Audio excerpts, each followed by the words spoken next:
que é dito de maneira bastante clara sobre a importância dos sentimentos, porque os nossos sentimentos é o fio condutor para o nosso destino. Quem são as pessoas que vão estar ao nosso redor? Que tipo de situações que vai acontecer na nossa vida? Aonde iremos? O que vai nos ocorrer? Tudo isso depende dos sentimentos que a gente tem.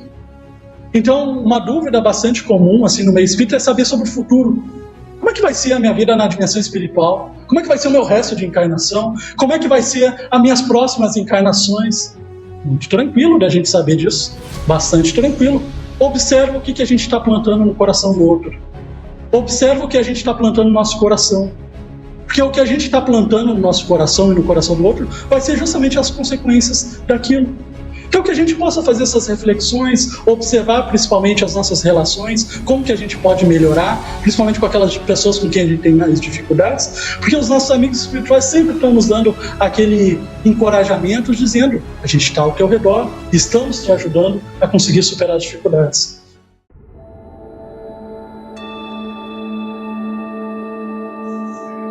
Então, meus irmãos, mais uma vez, sejam todos bem-vindos. Hoje quem vai nos falar é o nosso irmão Lucas Fernando, da Sociedade Espírita Simão Pedro, de Alvorada, e vai nos falar o capítulo 15 do Evangelho, segundo o Espiritismo. Fora da caridade não há salvação. Uma boa palestra a todos. Boa noite a todos. Hoje a gente vai falar um dos principais capítulos que tem no Evangelho segundo o Espiritismo, onde toca num assunto que a gente pode dizer que é o carro-chefe no meio cristão, que é o tema da salvação. A gente ouve bastante esse tema, tanto no meio católico, no meio evangélico, no meio espírita, sobre esse tema da salvação. E a gente consegue perceber, e Kardec, com a ajuda dos amigos espirituais, faz uma divisão sobre a diferentes tipos de entendimento sobre salvação. O que se acreditava antigamente, o que se acreditava na época de Kardec, e como que seria visto o tema da salvação. Então, muitas vezes a religião nos traz esse tema sobre diferentes aspectos. Para muitas religiões, o tema da salvação, estaremos salvos se a gente tiver determinado tipo genético. Vim numa determinada família, estou de um determinado jeito, tenho um determinado tom de pele, nasci em determinado local, estou salvo. Era esse o entendimento, muitas vezes, que se tinha. Outro tipo de entendimento de salvação que se tinha, pelas questões religiosas. Nasci em determinado meio religioso, estou salvo. Estou numa determinada congregação religiosa, estarei salvo. Uma análise mais complexa que tem sobre a religião, sobre a salvação no meio religioso, através de dogmas. Vou na missa, estarei salvo. Vou todo sábado na casa espírita, logo estarei salvo. Muito entendimento que é bastante comum nos dias atuais. Um outro entendimento de salvação que tem através da fé em Cristo. Eu acredito em Cristo, então estou salvo. Posso odiar meu próximo, posso viver uma vida totalmente egoísta, posso fazer tudo aquilo que eu quiser, mesmo que atrapalhe os outros, mas como eu acredito em Jesus Cristo, estarei salvo. Entendimento extremamente comum que a gente tem nos dias atuais. E aí vem o Espiritismo, com o entendimento do Evangelho do Cristo, e vem nos explicar o que é essa salvação. Que é justamente a depuração dos sentimentos, é eu elevar o meu sentimento, começar a desenvolver no meu sentimento a prática do amor, do perdão, da compaixão. Então a salvação, como a gente tem o entendimento, ele se dá pelo desenvolvimento de sentimentos que nos aproximam de Deus, que nos aproximam ao Evangelho do Cristo. Esse é o entendimento que a gente tem. Tanto que tem uma questão bastante interessante no Livro dos Espíritos, onde o Kardec pergunta assim para os amigos espirituais. Ele está bem naquela parte onde ele fala sobre os espíritos elevados que estão na Terra. E aí ele pergunta assim para os amigos espirituais, por que há tantos espíritos, há tão poucos espíritos elevados reencarnados aqui na Terra? Por que tem poucos deles aqui? E aí o que os espíritos respondem? Poucos são aqueles que vocês conhecem. A grande maioria vocês nunca vão ouvir falar. Nos dizendo, justamente modificando um pouco a nossa noção sobre ser evoluído. Porque muitas vezes a gente associa espírito evoluído com aquele espírito famoso, com aquele espírito que tem um status quo de fama, de psicografou tantos livros, abriu tantas escolas, abriu tantos hospitais, e o que os amigos espirituais estão nos dizendo aqui, que a ideia de evolução, a ideia de espírito evoluído, se dá pelos sentimentos, não pelo status quo de ser famoso ou não, nos dando a entender que há muitos espíritos evoluídos aí, e agindo de maneira silenciosa, nas casas, ajudando aquelas pessoas com quem ela vem junto, então vem nesse caráter. Então aqui, em tantas outras partes, os amigos espirituais nos dão esse esclarecimento, que a nossa salvação, a nossa definição de mais evoluído, menos evoluído, se dá pelo desenvolvimento dos sentimentos. Tanto que tem um capítulo bastante interessante que nos fala justamente sobre esse ponto da caridade material, da caridade moral, onde nos fala a importância de cada um. Joana de Ângeles, na sua série psicológica, fala bastante sobre essas diferenças. Ela fala o quanto é importante a parte material, mas como é a base do desenvolvimento do espírito, a parte moral. E aí ela nos dá um exemplo bastante interessante que a gente vê na prática. Muitas vezes, como tem indivíduos que têm facilidade em desenvolver a caridade material, mas têm grandes dificuldades para desenvolver a autoiluminação ou caridade moral, como é dito, né? Tem muitas pessoas que, se a gente falar assim, ó, vamos a 1h da manhã entregar um rancho, a pessoa aceita, vamos lá. Agora fala para essa mesma pessoa, seja um pouquinho gentil com o teu próximo, perdoa, a pessoa não consegue. É óbvio que a caridade material tem muito valor e é muito prezado, mas o outro lado é fundamental. Tanto que tem uma passagem no Evangelho segundo o Espiritismo que nos fala bem essa relação do Cristo com um dos seus discípulos. Não era um apóstolo, mas era um discípulo de Jesus, onde o discípulo chega até o Cristo e fala: Senhor, a gente não profetizou no teu nome? A gente não curou os enfermos no teu nome? A gente não expulsou os demônios ao teu nome?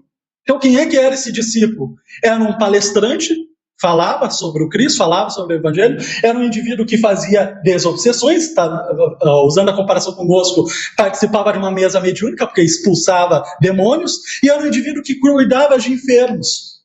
Então era um indivíduo que fazia bastante caridade. E o que o Cristo falou para ele? Eu nem te conheço, afaste de mim tu que pratica obras de iniquidade. Interessante essa resposta do Cristo. Porque é óbvio que o Cristo sabia quem era aquele indivíduo. Mas por que ele diz assim, eu nem te conheço, afasta-te de mim? Porque aquele indivíduo, pelo lado de fora, fazia muitas coisas boas, muitas caridades, mas pelo lado de dentro ainda tinha muitas iniquidades, tinha muitas injustiças, muitos ódios, muitos preconceitos. E para Jesus não interessa a aparência do bem.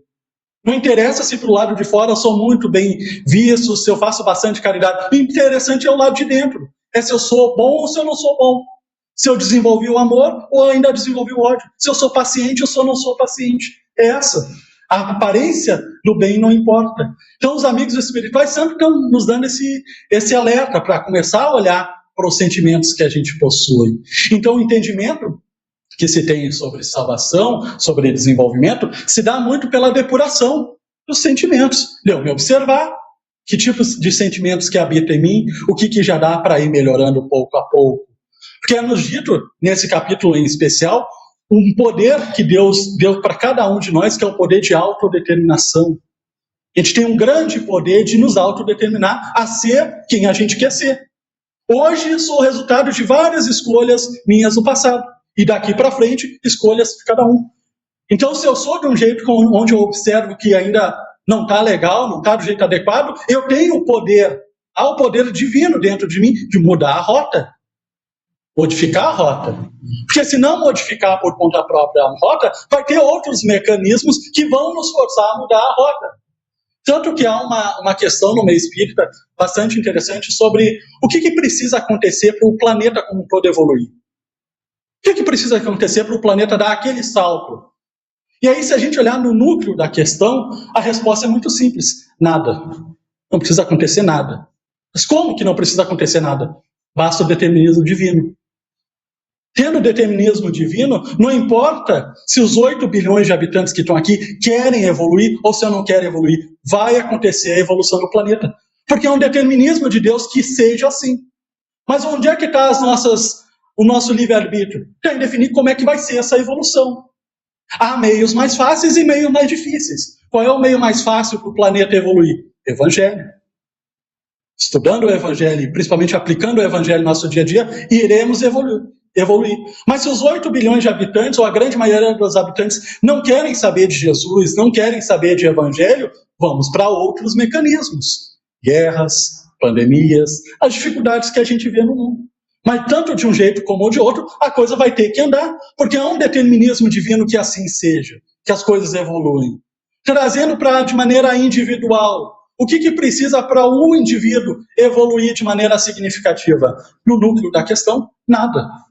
Porque não interessa se o Lucas quer ou se o Lucas não quer evoluir. É um determinismo divino que haja evolução. Então vai evoluir de qualquer forma. Só que há maneiras mais simples, mais equilibradas, mais felizes, e há maneiras mais complicadas. Se o Lucas não tiver interesse em Jesus, não tiver interesse em Evangelho, vai acontecer evolução. Pela dor, pelo sofrimento, pelas dificuldades, que vai começar o processo de despertamento de consciência. Então é bastante interessante a gente ter esse ponto. Porque muitas vezes a gente se pergunta assim, né? Por que tem tantas provas a vida? Por que há tantas provas? Muitas vezes a gente está com dificuldade no meio da família, finalmente conseguimos superar, vem um problema financeiro. Superou o financeiro, vem um problema no trabalho, e vem um problema no outro, e vem no porque se não tiver as provas, a gente não evolui. Seria muito melhor que a gente evoluísse por conta própria, mas muitas vezes quando está tudo muito bem harmônico, muito bem quisto, a gente não quer tanto assim se esforçar para ser uma pessoa melhor, aí precisa vir as dificuldades para nos dar aquele incentivo. É por isso que lá no livro Consolador, Emmanuel tem uma frase que é totalmente desmotivacional, mas que é muito verdadeira, onde ele nos diz assim: superou uma dificuldade, espera a próxima. Dizendo que na nossa caminhada vão ter bastante. Então a gente precisa bastante ter essa visão sobre as oportunidades que a gente está tendo aqui. Olha a oportunidade maravilhosa que todos nós nesse momento estamos tendo num local como esse, recebendo paz, recebendo as boas intuições. O quanto as outras pessoas não quiseram ter esse tipo de ajuda e quanto muitas vezes o mecanismo para se desenvolver vai ser mais complicado. Então valorizamos todas as oportunidades que Deus está nos dando para a gente ter essa evolução de maneira mais tranquila. Mas tanto nesse final de capítulo, como em todos os outros, os amigos espirituais nos dão um alerta bastante importante sobre como que a gente consegue desenvolver esse sentimento. Como é que a gente pode ampliar esse sentimento para sentimentos de amor? E aí o que ele nos fala? Se espiritualize. Se espiritualiza o quanto antes. Começa a ter a visão espiritual sobre absolutamente tudo que rege a nossa vida até aqui. Essa é a maneira mais rápida da gente começar a desenvolver o sentimento. Esse é um ponto muito interessante, porque lá nas obras póstumas tem uma conversa do Kardec com um amigo espiritual, onde esse amigo espiritual está falando, eles estão falando justamente sobre a evolução do planeta, e esse amigo espiritual fala para o Kardec assim: é desesperador ver o quanto tempo vocês gastam com coisas completamente inúteis, coisas que não vão conseguir levar em nenhum momento depois que desencarnar. O Espírito falando para Kardec. E aí a gente pode aplicar esse ensinamento extremamente atual. Quanto tempo de vida, muitas vezes a gente gasta, porque alguém falou ali algo que eu não gostei, e eu carrego essa mágoa por anos. Ou muitas vezes, porque a gente gasta coisas no nível material, por causa do futebol, por causa alguém ter uma opinião diferente do que a gente leva esse ódio, rancor, coisas que desencarnou, ficam aqui, não consegue progredir mais nada. Então é fundamental a gente ter essa visão espiritual sobre tudo. E aí ele nos coloca alguns pontos em especiais para a gente se espiritualizar. O primeiro, e um dos mais importantes, família.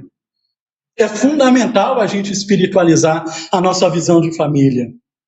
Porque quando a gente não tem essa visão espiritualizada, quando a gente tem uma visão muito material, a gente fica com a visão bastante limitada e principalmente a gente não consegue tirar aquilo que é útil daquelas provas do ensinamento fundamental que é nos dado. Então, por exemplo, quando a pessoa tem uma visão puramente material sobre a família, quando tem aquele familiar com quem ela tem uma grande desavença, um grande problema, o que ela faz quando ela tem uma visão puramente material? Vou embora. Fico na minha, ele fica na dele, ambos não se resolvem em nada, continuam com os meus sentimentos deturpados e continuam estacionados. Perdemos muitas vezes uma oportunidade. Tanto que é nos dito muitas vezes que um dos grandes sofrimentos dos espíritos na dimensão espiritual é aquela sensação de tempo perdido, de olhar para trás e ver Deus deu a oportunidade de eu me redimir com aquele indivíduo e eu, por conta própria, não quis. Deus me deu a oportunidade de fazer determinado bem e eu, por conta própria, não quis aceitar. Então, no momento que a gente tem a nossa visão espiritual, que a nossa família não é feita de maneira nenhuma por acaso, a gente tem que tirar nosso vocabulário azar. Eu dei azar de nascer na família que eu nasci. Ao contrário, não há nem azar, muito menos aleatoriedade. Há um grande planejamento para que a gente venha, para justamente a gente modificar nossos sentimentos. É óbvio que isso tudo na prática é extremamente complicado. A gente sabe muitas vezes que a gente não tem o poder de modificar o coração do outro, mas eu tenho muito poder de modificar o meu olhar sobre a relação, sobre dar outra face ou não dar outra face, sobre querer me vingar ou não querer me vingar. Então, o que está na nossa condição é fundamental a gente fazer. Então, espiritualizar a nossa visão sobre a família, extremamente importante. Espiritualizar a nossa visão sobre a nossa existência. O quanto isso, no meio espírita, é extremamente óbvio, mas na prática não é tão óbvio. Quando a gente fala assim que todos nós temos um espírito, todos nós aqui sabemos de cor, é óbvio que a gente tem um espírito. Mas será que a gente vive sabendo que a gente tem um espírito? Porque o que é viver sabendo que a gente tem espírito? É começar a valorizar as questões espirituais acima da material. Será que a gente faz isso no nosso dia a dia? Será que a gente está pensando que o que estamos plantando, naturalmente iremos colher as consequências proporcionais no futuro? A gente vê assim muitas vezes que as pessoas não há essa visão de longo prazo, há a visão de curto prazo. Eu quero que tudo esteja bem agora. Não interessa o que tenha que ocorrer, o que eu tenha que fazer. Então, muitas vezes, quando a gente tem essa visão mais limitada, muitas vezes a gente acaba se atrapalhando o próximo e entrando nesse ciclo complicado ainda de ódio, de sofrimento. Então, é fundamental a gente espiritualizar a nossa existência. E um ponto fundamental para a gente ter isso é a gente ler lá a questão tanto da 175 até a 180 no Livro dos Espíritos, onde eles falam bastante sobre a questão do planejamento reencarnatório. Porque uma grande angústia, uma dúvida bastante comum que a gente tem, que as pessoas normalmente têm, é assim: qual é o meu objetivo aqui na Terra? O que eu vim fazer aqui? Porque não há um recado, não há um e-mail, não há um WhatsApp divino que nos diz, é isso e isso que tu vem fazer. Não há. Mas há uma maneira muito simples da gente saber quais são os nossos objetivos. Observa os desafios que aparecem na nossa caminhada. Observa com bastante atenção o que te ocorre de maneira seguida. Porque todos nós aqui, a gente tem determinadas situações que nos aparecem de maneira bastante seguida, desafios bastante seguidos. Então é dito para a gente que antes da gente reencarnar, obviamente é feito um planejamento para que a gente possa absorver a nossa caminhada aqui na Terra da melhor maneira possível. E alguns pontos são analisados nesse planejamento reencarnatório. Primeiro, o que está de atrasado em mim? Muitas vezes o indivíduo moralmente já está razoavelmente bem, mas intelectualmente mais atrasado. Então há feito um planejamento para que ele venha num meio, numa família, com determinadas pessoas que vão lhe ajudar a se desenvolver intelectualmente. Muitas vezes o contrário, o indivíduo extremamente intelectualizado, mas moralmente muito abaixo. Vai começar a vir, vai fazer um planejamento para vir com pessoas, vai passar por situações que vão lhe ajudar a se desenvolver de maneira moral. Então é interessante a gente fazer essa observação. O que está atrasado na gente? Outro ponto que é analisado no nosso planejamento reencarnatório: reparação dos erros que cometemos. Esse é um tema que gera algumas dúvidas nessa nossa caminhada, né? Porque muitas vezes a pessoa vem e pergunta assim: cometi um erro, na próxima eu já vou ter que pagar sobre esse erro? Cometi um erro aqui, vou ter que pagar na próxima? Óbvio que não.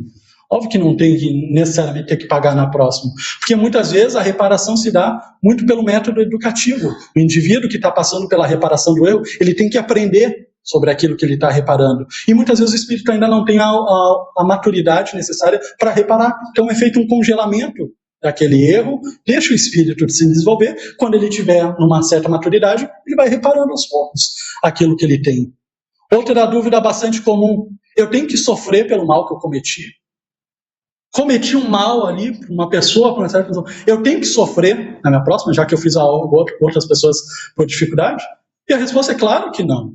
Claro que não tem que sofrer. O sofrimento é sempre a última opção que é dada. O que é nos explicado de maneira bastante clara é que todo erro precisa de uma reparação. Mas há outras formas muito mais equilibradas de reparação. Quando a gente está na dimensão espiritual, antes de reencarnar, é feita toda uma análise.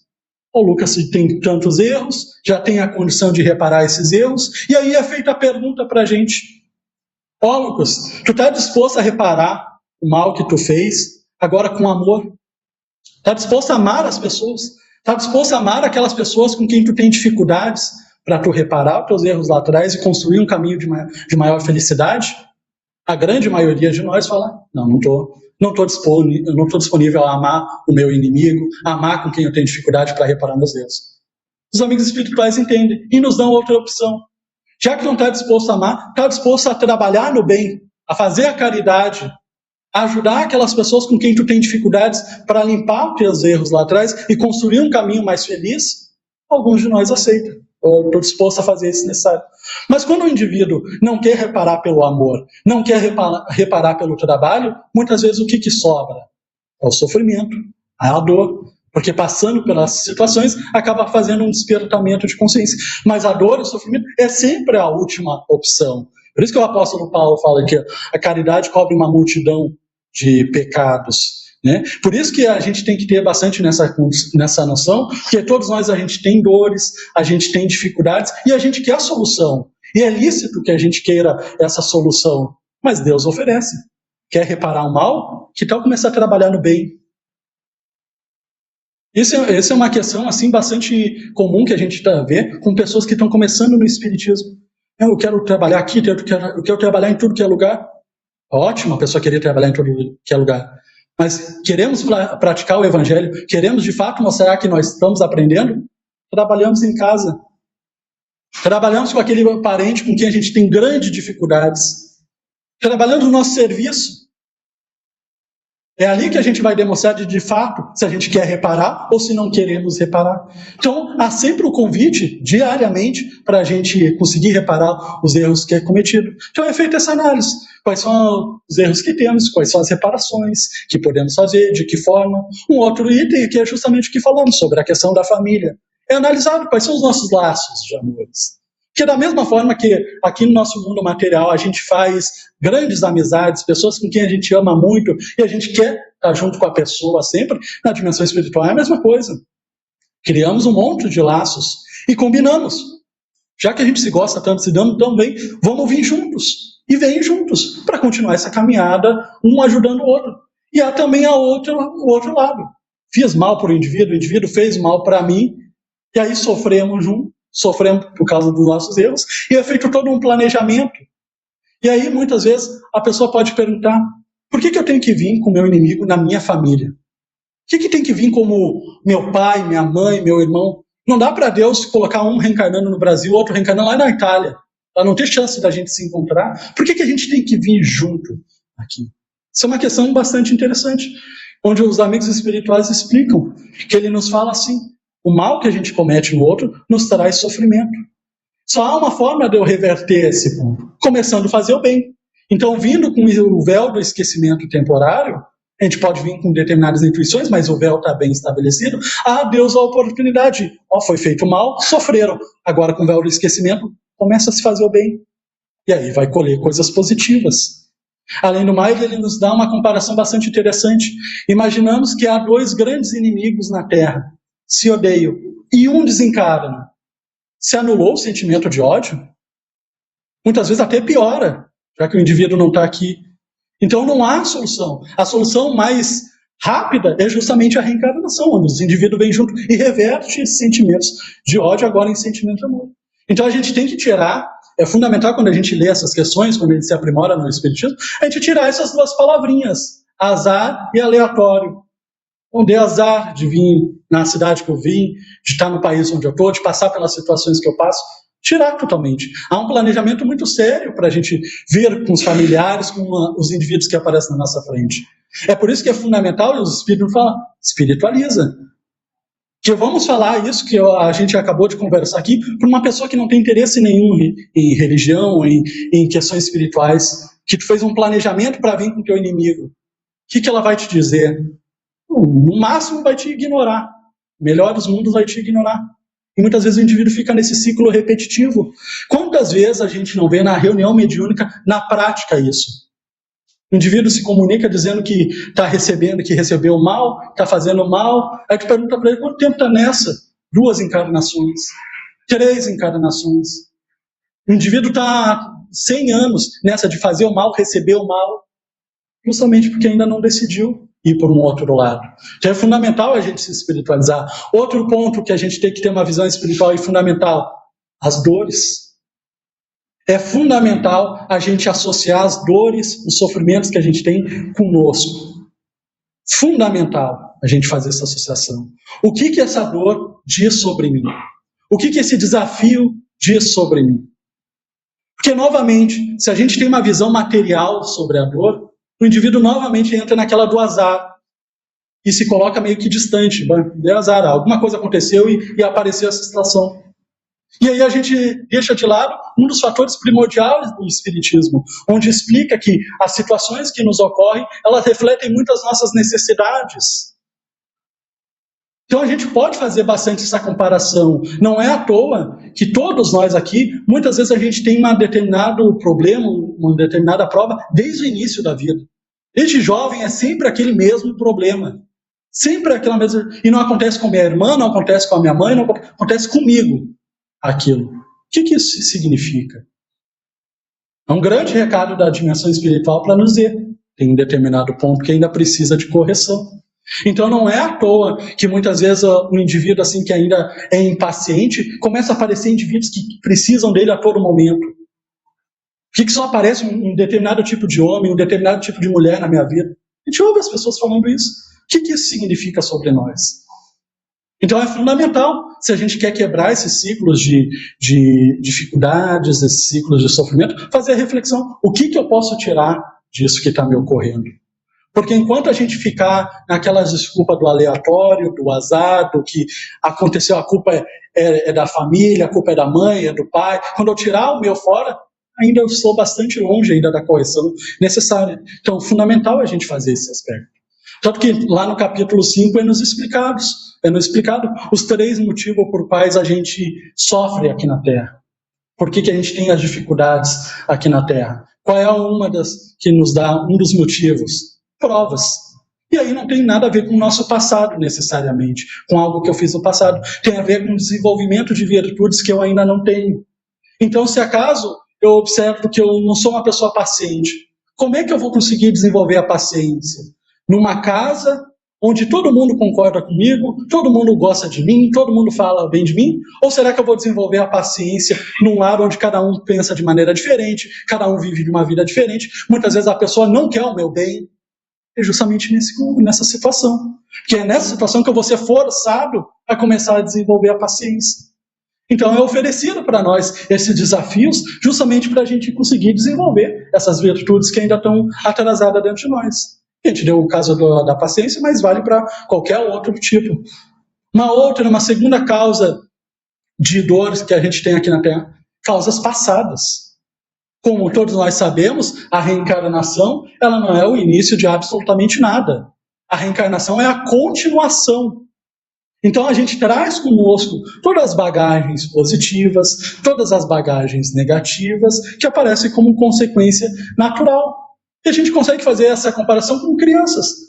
Por que muitas vezes a criança que tem irmãos, todos no mesmo meio social, com o mesmo pai, com a mesma mãe, tem uma capacidade muito melhor do que as outras? Vem com uma inteligência mais avançada, vem com determinadas habilidades mais avançadas.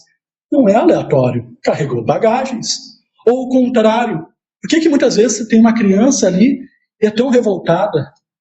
A criança já com tendências bastante difíceis, também não é aleatório, carregamos essas tendências. Então, muitas vezes, nessas situações que a gente coloca como desigualdades, como dificuldades, muitas vezes tem a ver com o nosso passado. E aí está a grande oportunidade da gente observar que isso tem a ver com o nosso passado e que agindo de maneira diferente, nós teremos resultados diferentes. Fundamental espiritualizarmos. Terceira causa de dores que tem, causas atuais, causas do presente.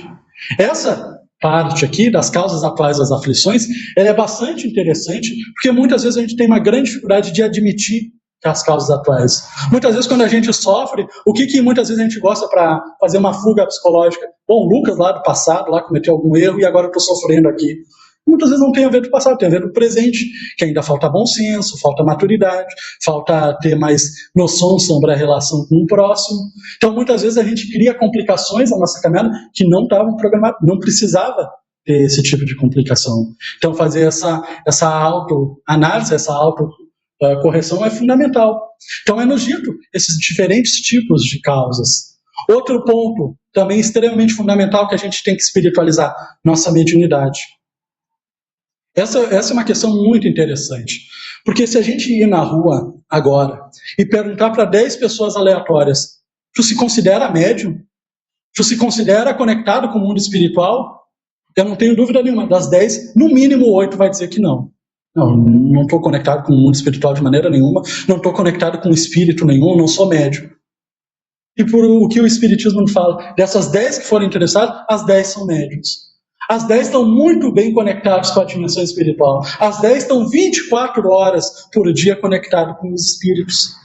E trazendo aí para o meio espírita, é bastante interessante esse ponto, porque o espiritismo fala bastante, é um dos carros-chefe, o tema da mediunidade, mas muitas vezes se tem ainda o entendimento que médium é aquele que psicografa, médium é aquele que faz a psicofonia, é que enxerga os espíritos. E a gente sabe que não é assim. Esse é um tipo de mediunidade ostensiva, que literalmente todos nós somos médios, porque segundo a definição espírita, médio é todo aquele que recebe a interferência da dimensão espiritual. Então, no sonho, em sensações, em sentimentos, em pressentimentos, ou de maneira ostensiva, estamos sendo conectados com a dimensão espiritual.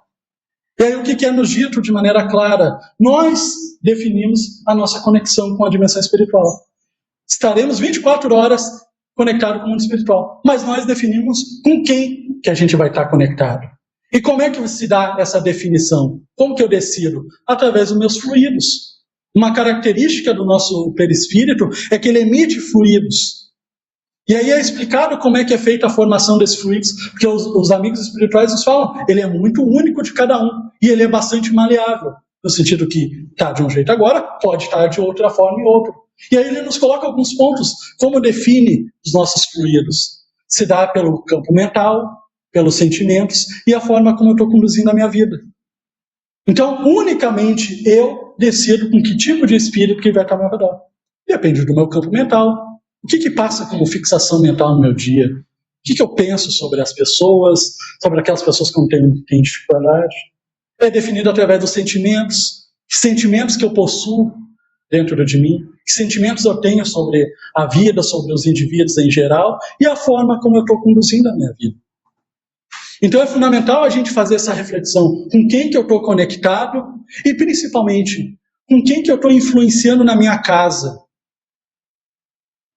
Porque muitas vezes o indivíduo fica a família toda num estado obsessivo, num estado de influenciação espiritual, e ninguém consegue muito bem entender o porquê que está acontecendo isso. Aí tu vai ver esses indivíduos no trabalho, aquele estresse, aquele desequilíbrio toda hora, aquela brigaçada, na rua o indivíduo briga, o indivíduo é negativo, o indivíduo é violento, e aí não consegue entender porque na casa está todo mundo obsediado, está todo mundo se sentindo mal espiritualmente.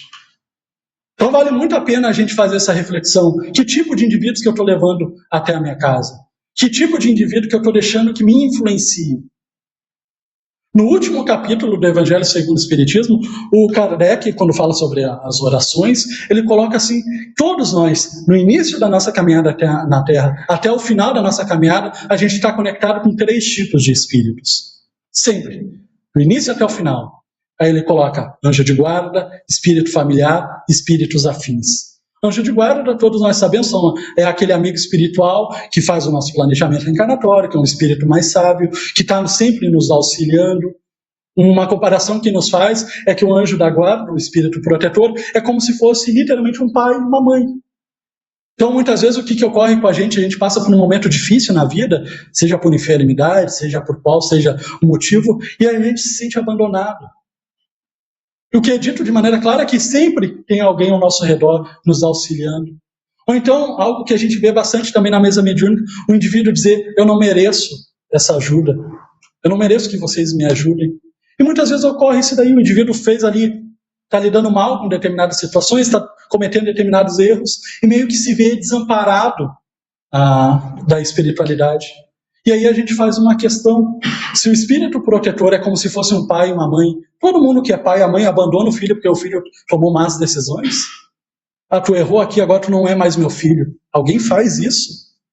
Se a gente que temos um monte de dificuldade, a gente de maneira nenhuma faz isso. A gente tenta sempre ajudar o indivíduo a criar situações, a criar uma nova consciência naquela pessoa. Imagina o mundo espiritual, que são espíritos mais evoluídos, que querem o nosso bem. Então os amigos sempre estão nos dando aquele toque. Nunca estamos sozinhos. Nunca estamos. Tem muita gente observando e nos ajudando de maneira bastante ostensiva.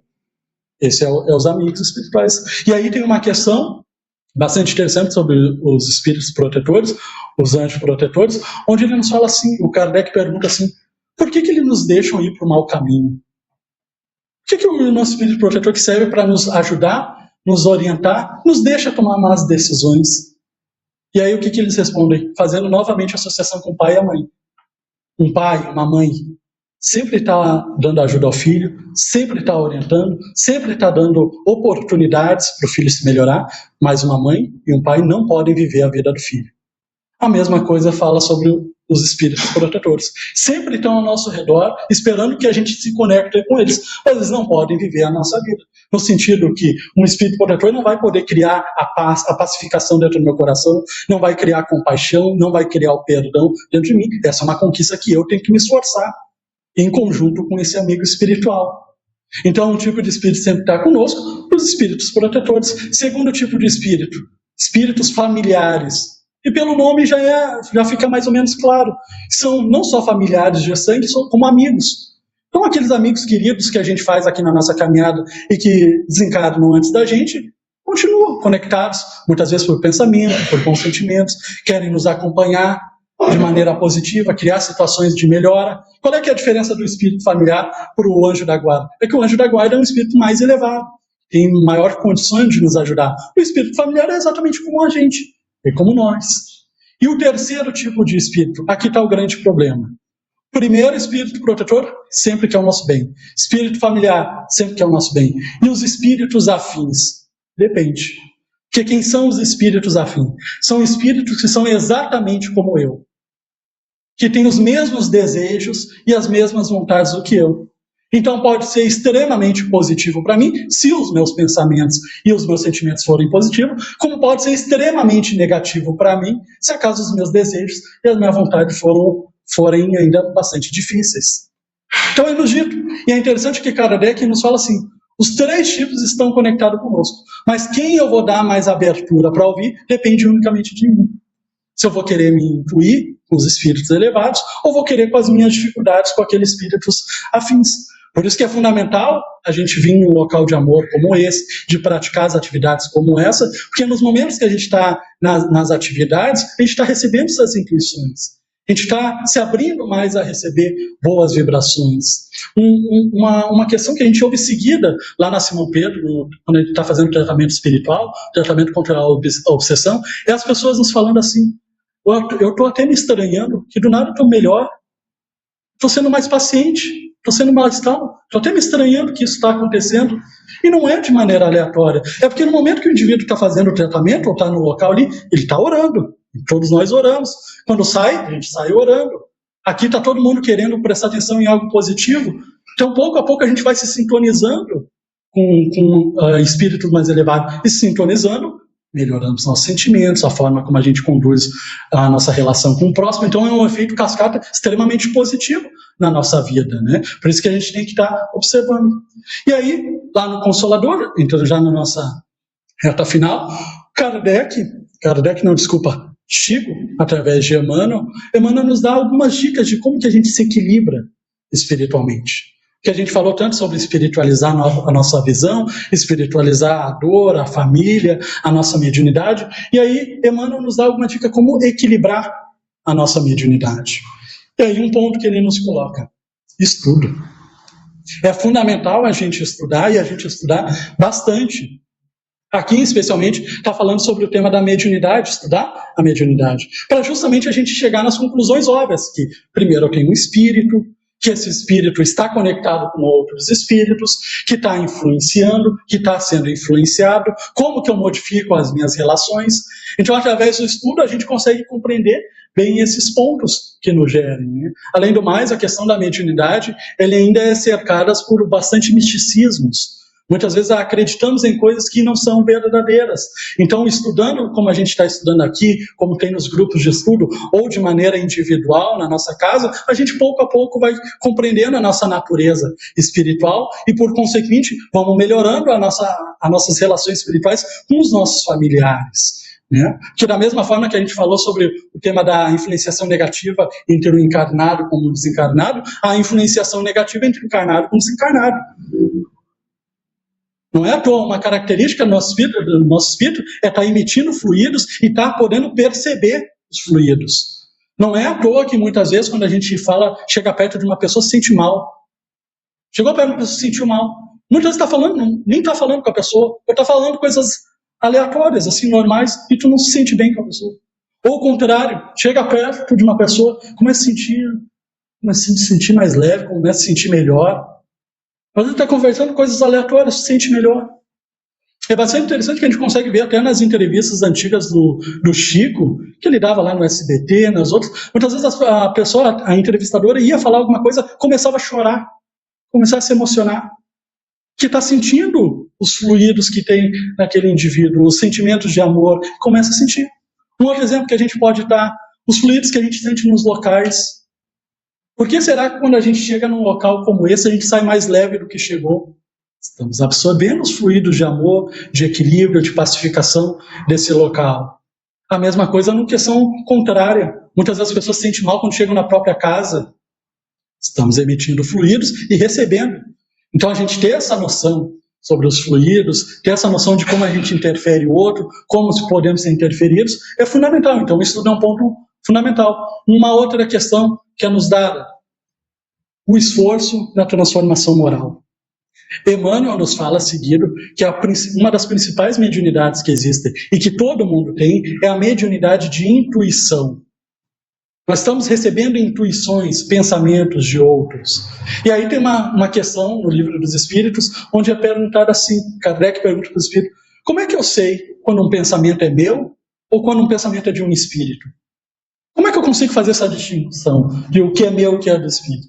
E aí o que os espíritos falam? Fazer essa distinção não é tão fácil assim, porque em ti há pensamentos bons e pensamentos ruins, e no espírito há pensamentos bons e pensamentos negativos. Então saber o que é meu, o que é dele, fica meio confuso. O que a gente tem que fazer é refletir sobre aonde esse pensamento está me levando. O pensamento que eu estou tendo agora está me levando para quê? Se for algo positivo, continue com ele. Não interessa se é meu ou se é do espírito. Se for negativo, evita-me.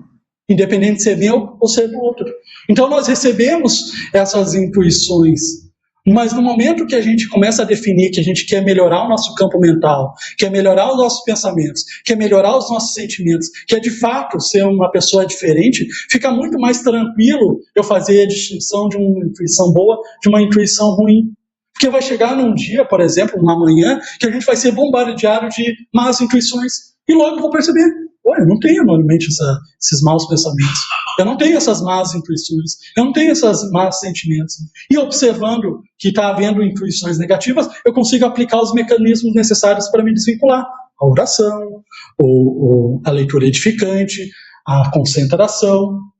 Então, o que a gente fala a seguir, nós não precisamos passar a semana toda passando sufoco com más intuições, com influenciações negativas, esperando para chegar sábado para eu conseguir me melhorar.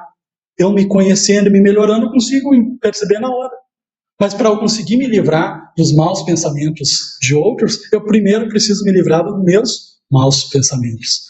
Então é fundamental o desenvolvimento do esforço na transformação moral. E a terceira dica que é nos dado é justamente a meditação.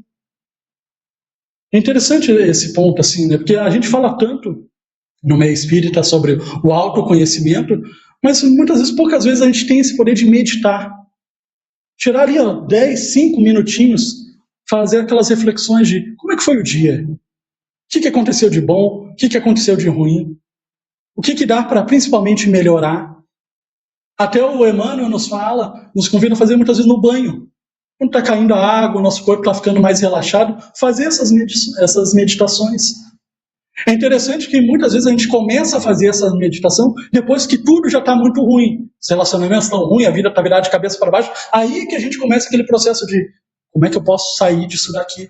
Mas é óbvio que não precisa chegar a esse ponto para a gente começar o processo da meditação. E se chegou a esse ponto, praticando o que Emmanuel nos fala, o estudo, a transformação moral, a meditação, a gente consegue escapar. Então, eu ia dar algumas dicas sobre esse ponto, né? Então, entrando para o nosso final de atividade, vale bastante a pena a gente ler, reler esse capítulo 15 e principalmente fazer aquelas reflexões sobre o que eu estou plantando no coração dos outros. Que é dito de maneira bastante clara sobre a importância dos sentimentos, porque os nossos sentimentos é o fio condutor para o nosso destino. Quem são as pessoas que vão estar ao nosso redor? Que tipo de situações que vai acontecer na nossa vida? Aonde iremos? O que vai nos ocorrer? Tudo isso depende dos sentimentos que a gente tem. Então, uma dúvida bastante comum assim, no meio espírita é saber sobre o futuro. Como é que vai ser a minha vida na dimensão espiritual? Como é que vai ser o meu resto de encarnação? Como é que vai ser as minhas próximas encarnações? Muito tranquilo da gente saber disso. Bastante tranquilo. Observa o que a gente está plantando no coração do outro. Observa o que a gente está plantando no nosso coração. Porque o que a gente está plantando no nosso coração e no coração do outro vai ser justamente as consequências daquilo. Então que a gente possa fazer essas reflexões, observar principalmente as nossas relações, como que a gente pode melhorar, principalmente com aquelas pessoas com quem a gente tem mais dificuldades, porque os nossos amigos espirituais sempre estão nos dando aquele encorajamento, dizendo, a gente está ao teu redor, estamos te ajudando a conseguir superar as dificuldades. Muito obrigado pela presença de todos. Vai se findar a vitória do amor. 40 anos